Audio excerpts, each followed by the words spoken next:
నమస్కారం. N99 news కి స్వాగతం. హెడ్లైన్ చూద్దాం.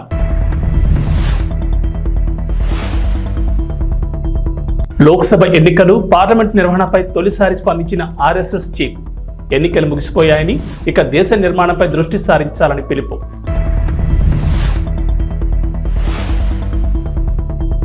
జనసేన శాసనసభాపక్ష నేతగా పవన్ కళ్యాణ్ ఏకగ్రీవంగా ఆమోదించిన ఎమ్మెల్యేలు. తెలంగాణ ప్రజలకు వాతావరణ శాఖ హెచ్చరిక. 7-13 జిల్లాల్లో భారీ వర్షాలు. లోక్సభ ఎన్నికలు, పార్లమెంట్ నిర్వహణపై రాష్ట్రీయ స్వయం సేవక్ సంఘ్ ఆర్ఎస్ఎస్ చీఫ్ మోహన్ భగవత్ తొలిసారి స్పందించారు. ఎన్నికలు ముగిసిపోయాయని, ఇక దేశ నిర్మాణంపై దృష్టి సారించాలని పిలుపునిచ్చారు. ఎన్నికలు యుద్ధం కాదని, పోటీ మాత్రమేనని వ్యాఖ్యానించారు. ఎన్నికలు ఏకాభిప్రాయం కోసం జరిగే ప్రక్రియ అన్నారు. పార్లమెంటుకు 2 పార్శ్వాలుంటాయని, కాబట్టి ఏ ప్రశ్ననైనా 2 కోణాల్లో పరిగణించవచ్చని సూచించారు. ప్రతి సమస్యకు 2 వైపులా ఆలోచించాలని, ఒక పార్టీ ఒకవైపు ప్రస్తావిస్తే ప్రతిపక్ష పార్టీ మరొక కోణాన్ని ప్రస్తావించాలని అన్నారు. ఈ ప్రక్రియ ద్వారా మాత్రమే సరైన నిర్ణయానికి చేరుకోగలమని భగవత్ అన్నారు. ఈ సందర్భంగా ప్రతిపక్షాల ప్రాముఖ్యతను ఆయన నొక్కి చెప్పారు. నాగపూర్లో జరిగిన ఆర్ఎస్ఎస్ కార్యక్రమంలో ఆయన ఈ మేరకు మాట్లాడారు. ఈ మేరకు నూతన ప్రభుత్వం, ప్రతిపక్షాలకు ఆయన సలహాలిచ్చారు. టీడీపీ, జనసేన, భాజపా కూటమి శాసనసభాపక్ష సమావేశం ప్రారంభమైంది. కూటమి తరఫున గెలిచిన ఎమ్మెల్యేలు విజయవాడ ఏ కన్వెన్షన్లో భేటీ అయ్యారు. టీడీపీ అధినేత చంద్రబాబును శాసనసభాపక్ష నేతగా ఎన్నుకున్నారు. చంద్రబాబును సీఎం అభ్యర్థిగా పవన్ కళ్యాణ్ ప్రతిపాదించగా 3 పార్టీల ఎమ్మెల్యేలు ఏకగ్రీవంగా ఆమోదం తెలిపారు. అనంతరం కూటమి శాసనసభాపక్ష నేతగా చంద్రబాబు ఎన్నికైనట్లు టీడీపీ రాష్ట్ర అధ్యక్షుడు అచ్చెన్నాయుడు ప్రకటించారు. ఈ ఏకగ్రీవ తీర్మానాన్ని కూటమి నేతలు గవర్నర్కు పంపనున్నారు. అనంతరం ప్రభుత్వ ఏర్పాటుకు గవర్నర్ ఆహ్వానం పలుకునున్నారు. బుధవారం ఉదయం 11:27 ముఖ్యమంత్రిగా చంద్రబాబు ప్రమాణ స్వీకారం చేయనున్నారు. దేశ చరిత్రలో ఆంధ్రప్రదేశ్ ఏర్పడిన తర్వాత ఇటువంటి అద్భుతమైనటువంటి విజయం ఇంతవరకు ఎప్పుడు మనం చూడలేదు. అటువంటి విజయాన్ని మనం సాధించాం. ఆ విజయానికి కారకులైనటువంటి అధ్యక్షులు చంద్రబాబు నాయుడు గారికి, ప్రధానమంత్రి మోడీ గారికి, పవన్ కళ్యాణ్ గారికి, పురంధేశ్వరి మేడం గారికి మరొకసారి హృదయపూర్వకంగా శిరస్సు వంచి నమస్కారాలు తెలియజేస్తున్నాను. అద్భుతమైన విజయం సాధించామని ఆనందం మనకున్నా సరే, మనందరిపైన గురుతరమైనటువంటి బాధ్యత కూడా ఉంది అని మనందరం కూడా ఒక్కసారి గుర్తుపెట్టు. భారతీయ జనతా పార్టీ అధ్యక్షురాలు శ్రీమతి దగ్గుపాటి పురంధేశ్వరి గారికి నా హృదయపూర్వక నమస్కారాలు. తాడేపల్లిగూడెం సభలో నేను చెప్పినట్టుగా ఒక దార్శనికులు, 4 దశాబ్దాల సుదీర్ఘ అనుభవం, ఎన్నో ఒడిదుడుకులను ఎదుర్కొన్న తెలుగుదేశం జాతీయ పార్టీ అధ్యక్షులు శ్రీ నారా చంద్రబాబు నాయుడు గారికి నా హృదయపూర్వక నమస్కారం.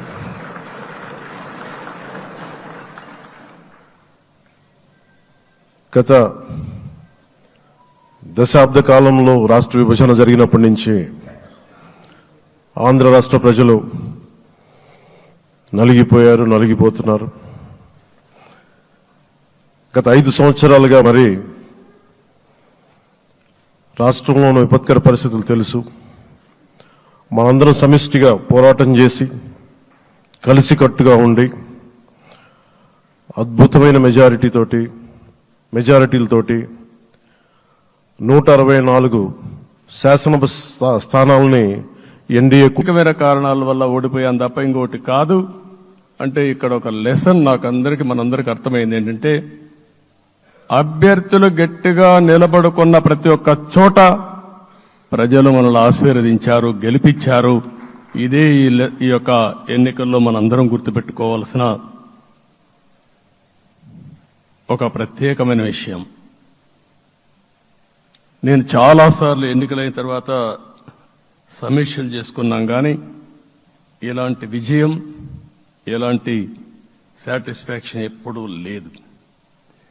దీనికి కారణం ప్రజలు మన మీద నమ్మకం పెట్టుకున్నారు.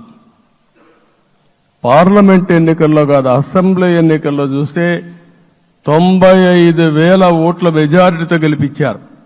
గాజువాక 95,000 ఓట్ల మెజార్టీతో గెలిపించారు. ఈ విషయాలు నేను పవన్ కళ్యాణ్ గారు ఢిల్లీకి వెళ్ళినప్పుడు, పురంధేశ్వరి గారు వచ్చినప్పుడు, ఈ రాష్ట్రంలో ఇచ్చిన మ్యాండేట్ వల్ల ఢిల్లీలో మమ్మల్ని అందరూ గౌరవించే పరిస్థితికి వచ్చారు. మీ గెలుపు వల్ల ఈరోజు అనుమానాలు ఉండేటివి. ఓటు ట్రాన్స్ఫర్ అవుతుందా లేదా, ఓటు ట్రాన్స్ఫర్ కాకపోతే ఎక్కడన్నా సీట్లు నష్టపోతామని. అందుకే మీరు ఒకసారి చూస్తే ఎన్నికలు మొత్తం సెట్ అయింది, నామినేషన్స్ వేసాం, ముందుకెళ్ళాం. అదే సమయంలో మొట్టమొదటిసారిగా కొవ్వూరులో 3 పార్టీల నాయకులు కలిసి, నేను, పవన్ కళ్యాణ్ గారు, పురంధేశ్వరి గారు ముగ్గురం కలిసి ఫస్ట్ మీటింగ్ అడ్రస్ చేశాం. అక్కడి నుంచి 6 జిల్లాల్లో మేమిద్దరం కలిసి తిరిగాం. బీజేపీ నాయకులు కలిసి వచ్చారు. ఆ తర్వాత మొట్టమొదటిసారిగా అమిత్ షా గారు ఏదైతే అనంతపూర్లో ధర్మవరం కాన్స్టిట్యున్సీకి వచ్చారు. నేను మొన్న నేషనల్ మీటింగ్లో కూడా చెప్పాను. ఆయన వచ్చినప్పుడు చాలా స్పష్టంగా ఎందుకు మేము పొత్తు పెట్టుకున్నామనే విషయాలు చెప్తూ ఈ ప్రభుత్వ అవినీతిని ఎండగట్టారు, సూటిగా మాట్లాడారు. ఆ ఒక్క మీటింగ్తో రాష్ట్రం మొత్తం ఒక నమ్మకం వచ్చింది. బీజేపీ కూడా పూర్తిగా ఈ కూటమిని సపోర్ట్ చేస్తున్నారనే కాకుండా ఈ రాష్ట్రానికి ఏ అవసరం ఉందో చెప్పగలిగారు. అది అయిన తర్వాత ప్రధానమంత్రి గారు వచ్చారు. మొట్టమొదటి మీటింగ్ మీరు చూస్తే ఇక్కడనే రాజమండ్రిలో పెట్టారు. రాజమండ్రిలో స్పష్టత ఇచ్చారు, దేని అనకాపల్లిలో స్పష్టత ఇచ్చారు. తర్వాత రాజంపేటలో మాట్లాడుతూ చాలా క్లియర్గా చెప్పారు. ఇదే విజయవాడకు వచ్చినప్పుడు రోడ్ షో పెడితే నా జీవితంలో ఎప్పుడూ చూడలేదు, ప్రధానమంత్రి గారు కూడా అదే చెప్పారు. బ్రహ్మాండమైన రోడ్ షో విజయవాడలో జరిగిందని ప్రధానమంత్రి గారు కూడా అభినందించే పరిస్థితికి వచ్చారు. ఇవన్నీ కలయికే మన విజయం. ఈ విషయం మనం గుర్తుపెట్టుకోవాల్సిన అవసరం ఉంది. మీరు కష్టపడ్డారు. నేను చాలా ఎన్నికల్లో చూశాను. అందరూ అభ్యర్థులు కూడా ఈ ఎన్నికల్లో కష్టపడిన విధానం కానీ ఇంత కష్టం నేను ఎప్పుడూ చూడలేదు. ఒక్క మాటలో చెప్పాలంటే ప్రతి ఒక్కరూ మనసు పెట్టి పనిచేశారు. అందుకే ఈ గెలుపు వచ్చిందని చెప్పి కూడా నేను మీకు తెలియజేస్తున్నా. జనసేన శాసనసభాపక్ష నేతగా ఆ పార్టీ అధినేత పిఠాపురం ఎమ్మెల్యే పవన్ కళ్యాణ్ ఏకగ్రీవంగా ఎన్నికయ్యారు. ఈ మేరకు జనసేన మంగళవారం ఎక్స్ ఖాతాలో పోస్ట్ చేసింది. మంగళగిరిలోని జనసేన కేంద్ర కార్యాలయంలో తమ పార్టీ శాసనసభాపక్ష సమావేశం జరిగినట్లు తెలిపింది. ఈ భేటీకి పార్టీ ఎమ్మెల్యేలంతా హాజరయ్యారు. ఈ భేటీలో పార్టీ శాసనసభాపక్ష నేతగా పవన్ కళ్యాణ్ పేరును తెనాలి ఎమ్మెల్యే నాదెండ్ల మనోహర్ ప్రతిపాదించారు. ఈ ప్రతిపాదనకు ఎమ్మెల్యేలంతా ఏకగ్రీవంగా ఆమోదం తెలిపారు. మరోవైపు బీజేపీ రాష్ట్ర కార్యాలయంలో ఆ పార్టీ ఎమ్మెల్యేలంతా సమావేశమయ్యారు. పార్టీ శాసనసభాపక్ష నేత ఎంపికపై బీజేపీ రాష్ట్ర అధ్యక్షురాలు పురంధేశ్వరి వారితో చర్చించారు. అధిష్టానం ప్రకటనకు ఎమ్మెల్యేలంతా కట్టుబడి ఉండాలని ఈ సమావేశంలో నిర్ణయించారు. రాష్ట్ర ప్రజలంతా టీడీపీ, జనసేన, బీజేపీ కూటమిపై విశ్వాసంతో మంచి విజయం అందించారని పురంధేశ్వరి అన్నారు. ముఖ్యమంత్రిగా చంద్రబాబు నాయుడు ప్రమాణ స్వీకార కార్యక్రమానికి ప్రధాని మోడీ, కేంద్ర హోంమంత్రి అమిత్ షా వస్తున్నట్లు చెప్పారు. రాష్ట్ర బీజేపీ తరపున ఈ కార్యక్రమంలో పాల్గొంటామని పేర్కొన్నారు. అందరికీ నమస్కారం. మన పార్టీ అధ్యక్షులు శ్రీ పవన్ కళ్యాణ్ గారికి, జనసేన శాసనసభ్యులుగా మీరందరూ కూడా ప్రజల పక్షాన్ని నిలబడి పార్టీ ప్రతినిధిగా ఎన్నికైనందుకు మిమ్మల్ని కూడా మొట్టమొదటి శాసనసభ పక్ష సమావేశానికి మనందరం కూడా ఇంత గర్వంగా మంగళగిరిలో మన పార్టీ కార్యాలయంలో ప్రెసిడెంట్ గారి ఆధ్వర్యంలో ఈ విధంగా చేసుకోవడం నిజంగానే మా పూర్వజనంలో మనం చేసుకున్న ఒక గొప్ప అదృష్టంగా మనం భావించి ప్రజలకి మరింత అంకిత భావంతో, నిండు మనసుతోటి, బాధ్యతతోటి మనందరం కూడా చేయాల్సిన అనేక కార్యక్రమాల గురించి, వీటన్నిటికన్నా పార్టీతోటి చేసే ప్రయాణంలో చిత్తశుద్ధి, నిబద్ధత మన పార్టీ అధ్యక్షులు గారికి అన్ని విధాలుగా ఎల్లప్పుడూ అండగా నిలబడే విధంగా మనందరం కూడా ఆంధ్ర ప్రజలు చూసి గర్వపడే విధంగా మనం కష్టపడి పనిచేయాలని మనస్ఫూర్తిగా నేను కోరుకుంటూ, ఈరోజు శాసనసభ పక్ష నేతగా మనందరం కూడా ఎంతో గర్వంగా మన పార్టీ అధ్యక్షులు శ్రీ పవన్ కళ్యాణ్ గారిని నాయకుడిగా ఎన్నుకోవడం కోసం ఈ సమావేశం ఏర్పాటు చేయడం జరిగింది. సో ఆ తీర్మానం ముందుగా నేను చదువుతాను. దాని తర్వాత మనందరం కూడా ప్రెసిడెంట్ గారిని అభినందించి అప్పుడు కొనసాగిద్దాం. తీర్మానం: ఆంధ్రప్రదేశ్ శాసనసభకు జనసేన తరఫున ఎన్నికైన మేము జూన్ 11, 2024 సమావేశమై శ్రీ కొనిదెల పవన్ కళ్యాణ్ గారిని గర్వంగా జనసేన పార్టీ శాసనసభ పక్ష నాయకునిగా ఏకగ్రీవంగా ఎన్నుకుంటున్నాం. మీరందరూ కూడా I think you should give a rousing.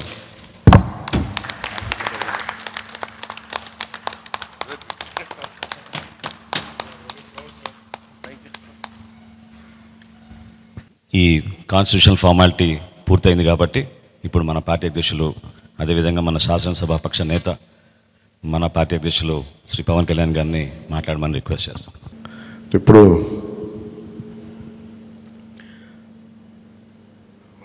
Party నేతగా మాట్లాడటం అలవాటు అయిపోయి ప్రెసిడెంట్గా మన శాసనసభ పక్ష నాయకుడిగా మాట్లాడాలంటే కొత్తగా ఉంది. ఇప్పుడు గొడవలు పెట్టుకోవడం, మాట్లాడటం, సమస్యలు తీసుకురావడం. బట్ మీ అందరికీ అపూర్వమైన మెజారిటీలతోటి ఘన విజయం సాధించిన మీ అందరికీ, ప్రతి ఒక్కరికి పేరు పేరున నా హృదయపూర్వక అభినందనలు, ధన్యవాదాలు. ఈ సందర్భంలో I want to share few things. చాలా ఒంటరి ప్రయాణం చేశాం. జాతీయ స్థాయి నాయకులు కూడా ఢిల్లీలో వాళ్ళు అడుగుతుంది ఏంటంటే, నువ్వు ఎలా పార్టీ నడిపావు? పార్టీ నడపడం మాకు తెలుసు కదా, అధికారం ఒక గుర్తింపు ఉన్న జాతీయ స్థాయి పార్టీలో ఉండి అసలు అధికారం లేకపోతే ఎంత కష్టమో మాకు తెలుసు. అలాంటిది మీరు not even a recognised party, just registered party, మీరు ఎలా సస్టైన్ చేశారు ఇంతకాలం? వాళ్ళకి నేను ఒకటే చెప్పాను, మేమంటే ప్రేమించే జన సైనికులు, వీర మహిళలు, జనసేన మద్దతుదారులు, వారి వల్ల మేము బలంగా నిలబడగలిగాం. ఒక తీర్మానం నా సైడ్ నుంచి ఏంటంటే, ఈ ఘన విజయానికి కారకులైన, అంటే దశాబ్దంగా అన్ని ఒడిదుడుకుల్ని ఎదుర్కొంటూ దెబ్బతింటూ క్షేత్రస్థాయిలో అన్ని రకాలుగా ఇబ్బందులు పడుతూ మనకి మద్దతు ఇచ్చిన జన సైనికులకి, వీర మహిళలకి, జనసేన నాయకులందరికీ కూడా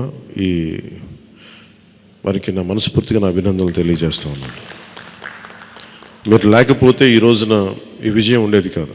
అలాగే ఈ విజయం అసలు మనం చేసిన పోరాటానికి ముగ్ధులై 2019లో తప్పు చేశాం, ఈసారి ఎట్టి పరిస్థితుల్లో మేము తప్పు చేయమని ప్రతి ఒక్కరూ ఒక 100 మందిలో కలిస్తే 100 మంది చెప్పేవాళ్ళు, ఒకళ్ళు కలిస్తే ఒకళ్ళు చెప్పేవాళ్ళు, ఏ మూలకెళ్ళి చెప్పేవాళ్ళు. ఈ రోజున మనందరికీ కూడా ఇంత భారీ మెజారిటీలు వచ్చినాయి అంటే మనల్ని నమ్మిన ప్రజలందరికీ హృదయపూర్వకంగా మన ఈ మీటింగ్ తరపు నుంచి నేను వారికి నా కృతజ్ఞతలు, అభినందనలు తెలియజేస్తున్నాను. మనకి వీ హ్యావ్ గ్రేట్ రెస్పాన్సిబిలిటీ. అంటే నేను మొన్నదాకా మాట్లాడుతున్నప్పుడు అదొక పొలిటికల్ రెటారిక్ అనిపించుకోవచ్చు, but I believed in that and I believe in it. అంటే we have to bring back accountability and politics. జవాబుదారీతనం తిరిగి రాజకీయాల్లోకి తీసుకురావాలి. గొడవ పెట్టుకునేటప్పుడు అంటే మనోహర్ గారు మేము చాలాసార్లు మాట్లాడుకున్నప్పుడు, cooperation and confrontation is a part of democracy. సహకారం, సంఘర్షణ, ఎప్పుడు సహకరించాలి, ఎప్పుడు సంఘర్షించాలి అనేది అది ఆ సమస్యలను బట్టి వాటిని బట్టి. అంతేగాని ప్రతిసారి పోయినసారి ప్రభుత్వానికి కూడా చెప్పాను, మేము చాలా కన్స్ట్రక్టివ్గా ఉంటామని వాళ్ళకి అర్థం చేసుకోలేదు నా మాట, నా డెమోక్రటిక్ స్పిరిట్ని వాళ్ళు అర్థం చేసుకోలేదు ఆ రోజున. అలాగే ఇది కక్ష సాధింపులకి సమయం కాదు. ఇది ఇంత ఘన విజయం ప్రజల నిర్మాణానికి, లేదంటే వారికి అభివృద్ధికి, వారి అభ్యున్నతికి తప్ప ఇది ఒక వెండెట్ట గేమ్ కానీ, లేదంటే పగా ప్రతీకారాలు తీర్చుకోవడానికి గతంలో ఇలా చేశారు కదా మనం ఇలా చేయాలి, అలాంటి ఆలోచన ధోరణిని దయచేసి మనందరం దాన్ని ఎంకరేజ్ చేయకండి దయచేసి దాన్ని. అలాగే చాలా చాలా క్షేత్రస్థాయిలో ప్రతి ఒక్కరూ అందుబాటులో ఉన్నాం, నాతో సహా. ఈరోజున జాతీయ స్థాయిలో మరి మనం సాధించిన విజయాలు కూడా చెప్పుకోవాలి. చాలామంది పొలిటికల్ పార్టీ ప్రారంభించారు, మూసేశారు భారతదేశం మొత్తం మీద. ఈవెన్ ఫ్రమ్ పంజాబ్ నుంచి ఎవరు వచ్చి మాట్లాడుతున్నారు, వాళ్ళ అకాలీదళ ఫ్యాక్షన్ ఒకటి. మా నాన్నగారు స్టార్ట్ చేశారు, మేము స్టార్ట్ చేసి ఇనిషియేట్ చేసి ఆఫ్ చేసేసుకోవాల్సి వచ్చిందని. మన ఎన్నికలకి మనం సాధించింది from a registered political party నుంచి రికగ్నైజ్డ్ పొలిటికల్ పార్టీ. అండ్ రెండు, నెవర్ బిఫోర్ ఇన్ భారత్ పోటీ చేసిన అన్ని స్థానాల్లో భారీ మెజారిటీతోటి గెలుపొందటం, 100% స్ట్రైకింగ్ రేట్, 100%. అంటే మన మీద ఎంత విశ్వసనీయత ఉంది, అంటే ఎంత విశ్వాసం ఉంది ప్రజలకి, ఎంత నమ్మారు, ఇది వాళ్ళు చేసి చూపించారు. 2019లో ఎలక్షన్లు అయిపోయిన వెంటనే మేము తప్పు చేసాం, మేము నీకు నిలబడతాం అని చెప్పి, అది ఈ రోజున మనకి మద్దతుగా నిలిచిన ప్రజలందరికీ కూడా ఇంకొక మారు చాలా చాలా ప్రత్యేకమైన ధన్యవాదాలు. అలాగే 2 పార్లమెంట్లు పెట్టాం. అంటే దాదాపు మీరు చూస్తే 2 పార్లమెంట్లు మనం ఇవి తీసుకుని దాదాపు ఒక 45 స్థానాల్లో మన ప్రభావితం ఉన్నట్టు మనం ఖచ్చితంగా డైరెక్ట్గా. అలాగే మన టీడీపీ, మన ఎన్డీఏ కూటమిలో మిగతా పార్టీల విజయానికి కూడా మేము ఎంత బలంగా నిలబడ్డామో మీ అందరికీ తెలుస్తుంది. ఆ ఓట్ ట్రాన్స్ఫర్ ఎంత బాగా జరిగిందో, ఫస్ట్ టైం చాలా అవేకెండ్ ఓటింగ్ జరిగింది, చాలా రెస్పాన్సిబుల్ ఓటింగ్ జరిగింది. వీళ్ళందరూ న్యూ జనరేషన్. అసలు యువత ఎంత నమ్మారంటే, అర్ధరాత్రి వాళ్ళకి 12 అయినా కానీ 11 అయినా కానీ ఆ ఎండలో మండుటెండలో నిలబడి మధ్యాహ్నం నుంచి వాళ్ళ క్యూలు వాళ్ళకి వంతు వచ్చే వరకు అలా నిలబడి మరి ఓట్లేసారు. అంటే ఇవన్నీ చాలా చాలా బాధ్యతనిచ్చాయి. అలాగే ఈరోజు మనం మాట్లాడుకున్నప్పుడు కూడా రేపు మన పవర్ షేరింగ్ ఏంటి ఇవన్నీ కూడా మీకు తెలియజేస్తాను. ఇది మన ప్రతి ఒక్కరికి నా ఉద్దేశం మనందరం అందుబాటులో ఉండాలి. అది మీరు మనందరం కలిపి ఒక సమిష్టిగా ఒక నిర్ణయం తీసుకుందాం, ఒక కమిటీగా ఏర్పడి ఎన్ని రోజుల్లో మనం నియోజకవర్గంలో అందుబాటులో ఉండాలి. అలాగే ప్రభుత్వానికి సంబంధించి సమస్యలకు సంబంధించి ప్రజలకి ఎంతంత ఏ అవసరాలు ఉంటే మనం ఎలా అనుసంధానం చేసుకోవాలి మిగతా మన ఎన్డీఏ పార్ట్నర్స్ తోటి. అలాగే కేంద్రంలో ఇప్పుడు మనకి చాలా చోట్ల మన నియోజకవర్గాల్లో బ్రిడ్జ్ ఒక్కోసారి ఓవర్ బ్రిడ్జెస్ కానీ ఇవన్నీ కేంద్ర పరిధిలో ఉంటాయి. అవన్నీ మీరు చేయాల్సింది ఏంటంటే మన నియోజకవర్గపు సమస్యలు ప్రాధాన్యత అంటే యాజ్ పర్ ప్లీజ్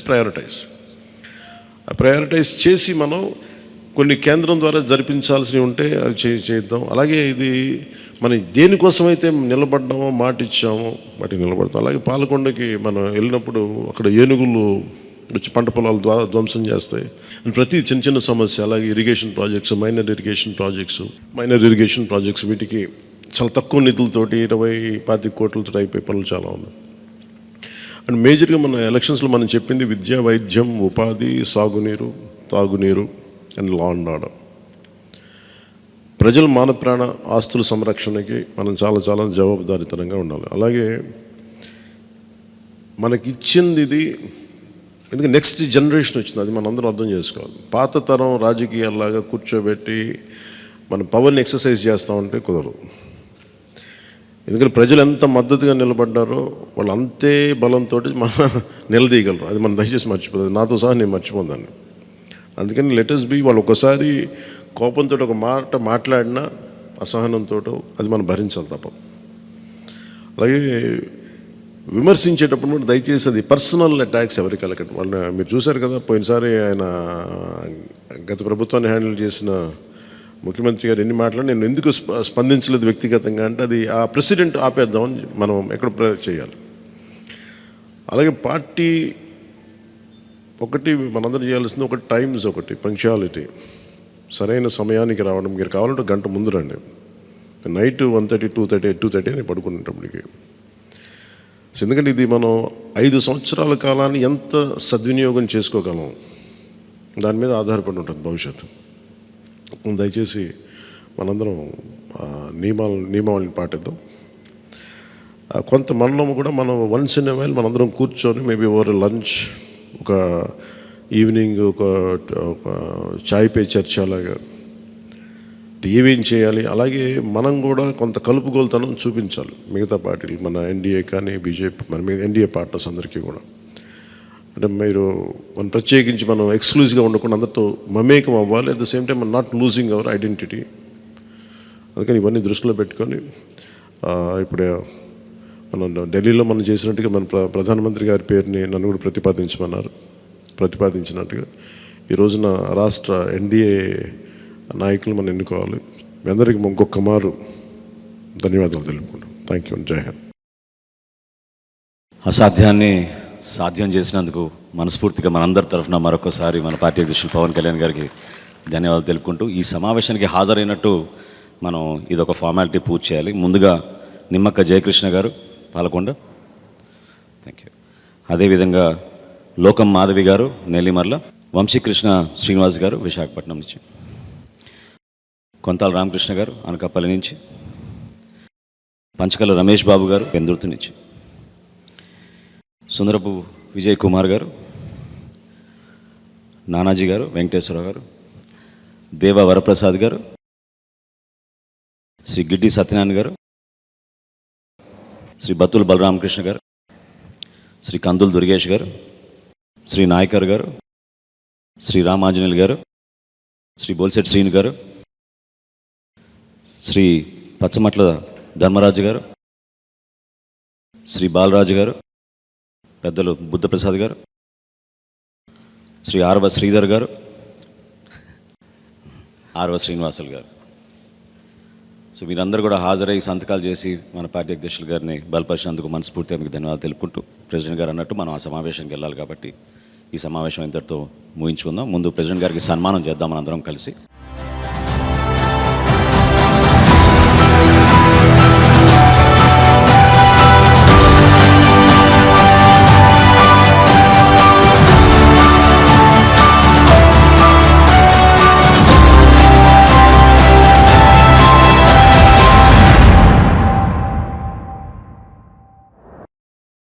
తెలంగాణ ముఖ్యమంత్రి రేవంత్ రెడ్డికి ఇప్పటి వరకు క్యాంప్ ఆఫీస్ లేదు. ఆయన ముఖ్యమంత్రిగా బాధ్యతలు తీసుకుని 6 నెలలు గడుస్తున్నా ఇప్పటి వరకు క్యాంప్ ఆఫీస్ ఏర్పాటు చేసుకోలేదు. గత ప్రభుత్వ హయాంలో ప్రగతి భవన్ క్యాంప్ ఆఫీస్గా ఉండగా కాంగ్రెస్ అధికారంలోకి వచ్చాక ఆ భవనాన్ని ప్రజాభవన్గా పేరు మార్చి డిప్యూటీ సీఎం భట్టి విక్రమార్క అధికారిక నివాసంగా మార్చారు. ప్రస్తుతం సీఎం రేవంత్ రెడ్డి ఏమైనా సమీక్షలు నిర్వహించాలంటే తన ఇంటి నుంచి లేదా సెక్రటరియట్ నుంచి చేస్తున్నారు.